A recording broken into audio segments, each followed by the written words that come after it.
Hi folks, welcome to today's episode. This is going to be the first in a series of episodes on the anatomy of emotions, so to speak. So we're going to be observing and experiencing the internal shifts of specific emotions. And this is commonly called interoception, and it's a topic and practice that I've personally found very interesting and helpful in deepening my understanding of myself. So my aim with this series is to impart this knowledge and give you the skills to better perceive your inner world. Now, to be clear, there are various schools of thought on the topic of emotional anatomy, and I've found no shortage of specific claims about specific emotions being related to specific parts of the body. So, for example, I've heard claims that pain in your big toe is related to a fear of moving forward, because when we walk, when we move forward, we need to push off through our big toe. So that would be the reasoning there. And then, for example, that lower back pain can be related to toxic debt. This is in inverted commas. I'm not exactly sure what toxic debt is, but I sort of get the point that they're getting at. It's quite common that financial worries can lead to internalized tension. Then, for example, in traditional Chinese medicine, certain organs relate to certain emotions. So, for example, anger relates to the liver and worry relates to the stomach. And a tangible example of that could be the sensation of butterflies in your stomach, which is quite common, which I think everyone has a reference of. And then, as another example, I've also heard that shoulder pain or pain in your upper trap muscles is due to carrying the weight of the world on your shoulders, obviously metaphorically, but this feeling of feeling overwhelmed and overburdened. Now, the point is, there are all sorts of claims from various people about the relationship between emotions and how those emotions are felt and manifested in the body. And I believe there can be some value in some of these descriptions, particularly things like the butterflies in your stomach, but I think ultimately it's an individual experience. So unless those who make these claims know something that I don't, which is entirely possible, that might be it. They might know something that I'm not onto yet and we're not onto yet, but in my experience, these claims can act as a guide, but shouldn't be relied upon as being accurate all the time. So that's a bit of an introduction to the topic of this series. And these episodes will take the format of a guided meditation, so be sure to try these when you have time to relax and to meditate. So today we're going to be talking about the anatomy of joy. So I want you to take a few moments to find a comfortable position, either seated or lying down. If it's comfortable and possible, I'd recommend lying down. As you settle into this position, I want you to close your eyes and to focus on your breathing. Slowly inhale through your nose and exhale through your nose. As you continue to breathe, I want you to focus on elongating your breath. So if your inhalation takes 3 seconds, try to slow it down so that it takes 4 or more seconds. However long it takes to inhale and exhale, simply try to elongate that cycle. Now, I want you to focus on making the inhalation and exhalation as smooth as possible, like you're inflating a balloon nice and evenly. Inhale evenly and slowly, then exhale evenly and slowly. Now that you've slowed your breathing, I want you to shift your focus to your body. Scan for any unnecessary tension. See if you can let go and simply release into the support of the ground. Know that your bones and your body are supported and that your muscles and tissues can fully relax. Give yourself permission to relax. As you continue to breathe and to feel supported, I want you to draw your attention to a part of your body that feels great, somewhere that feels strong and resilient. Perhaps it feels light and loose. Whatever it is that you feel, simply observe it. Begin to tune into the rhythm of that part of the body. Realize that those are living tissues. Feel the pulse. Feel the blood flowing through the area. Feel the bones and the joints floating in your soft tissue. Notice their gentle oscillation and their rhythm as they are influenced by the motion of their surroundings. Continue to breathe and simply observe these sensations. If you're struggling to perceive anything, don't worry, this will come with time and practice. Now, I'd like you to draw your attention to a part of your body that feels bad.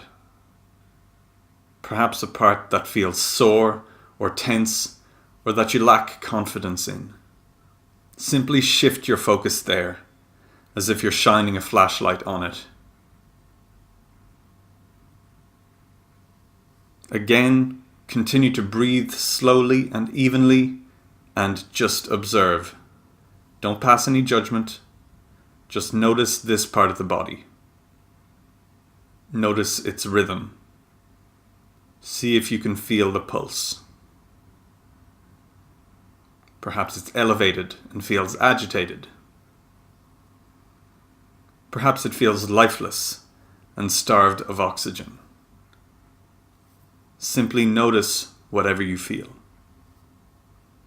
Notice the contrast between this part of the body and the last part you were focused on. By doing this, you're giving your brain and nervous system an opportunity to learn and to solidify its sensory maps. You're developing a more accurate awareness of yourself. Continue to breathe for a few moments and to observe those sensations. Now, I want you to begin to bring a joyous memory to mind.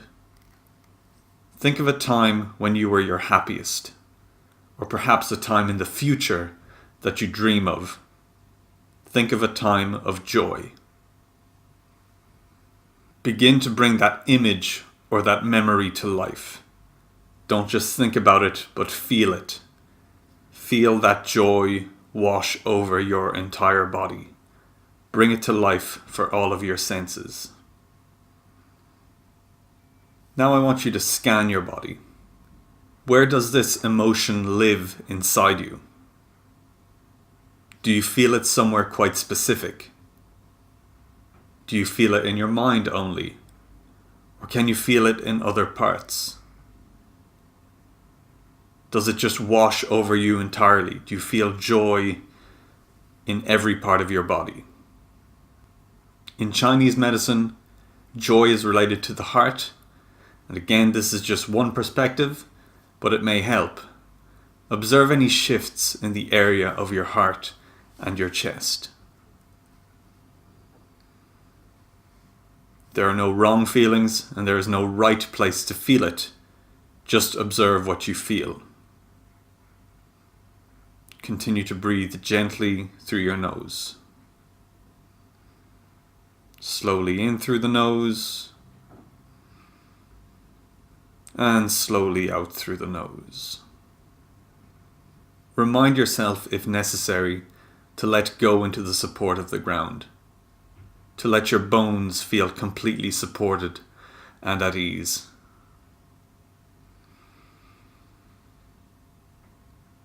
For a few more moments, take a mental and physical note of these sensations of joy.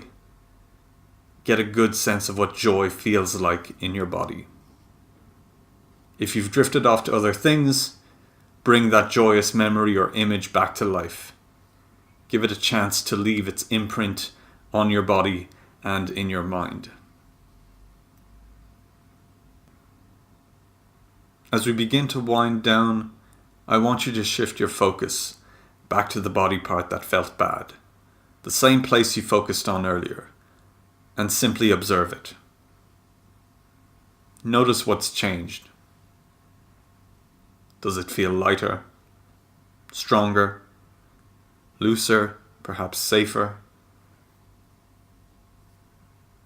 Perhaps it feels worse, or it just feels different. Not better, not worse, just different.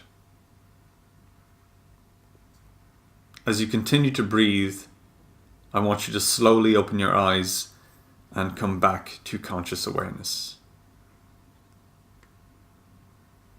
This meditation is an introduction to experiencing emotions physically. Over a short series of meditations, you're going to learn to deepen your awareness of yourself and begin to understand how your emotions and your thoughts manifest in your body. So as you go forward in your healing journey, this may help your body to move on from the trauma associated with your pain and from past experiences. In my experience, persistent tension in the body can appear to be a sort of bottling up of unresolved feelings and emotions. By shining a light on these areas, we may help the brain to make sense of things and allow it to move on and let go, to sort of put these unresolved feelings and emotions to rest. So I hope you enjoyed this meditation and this first step into interoception. And I've said this many times before, but I think it's worth repeating. Our bodies are constantly self-regulating or sending signals for self-regulation. However, we need to be able to perceive these signals, and we need to create time and opportunities for the healing to occur. So a daily practice of meditation or interoception is a simple and highly effective way of doing this. Because, and I've said this many times before too, because the solutions are simple. They're so simple. It's not about fancy potions, supplements, treatments, or whatever else you're being sold. It's first and foremost about listening to your body and honoring its requests. So as we go forward, I'll be sharing a number of emotion-based meditations for you to work through, culminating in an exploration of your feelings about your pain and potentially culminating in an emotional release. So if that sounds interesting to you and you're serious about getting better, be sure to check out all the episodes in this series as they come out. For now, I'd encourage you to practice this meditation on a daily basis or to come up with your own self-guided version. You can download the meditation part of this episode in the show notes so that you can practice without going through the entire podcast. Thanks for listening to this episode of the Physical Education Podcast. If you're the kind of person who likes to help others, then share this with someone in need. If you found value in the information here, they will too, so please share this in whatever way you can. If you have any questions, you can email me directly at pa@thebackpaincoach.net. I may even use your question for a future podcast episode. If you'd like more information to help you overcome pain, be sure to follow The Back Pain Coach on Instagram, Facebook and YouTube, and to join my newsletter. The major turning points in my own recovery have come from changes in perception and through learning more about myself. I believe that we can help others by sharing information that expands their minds. Finally, I'd greatly appreciate if you could leave a positive review on iTunes or Stitcher so that others may find this information and you can play a positive role in their healing journey. Thanks again for listening.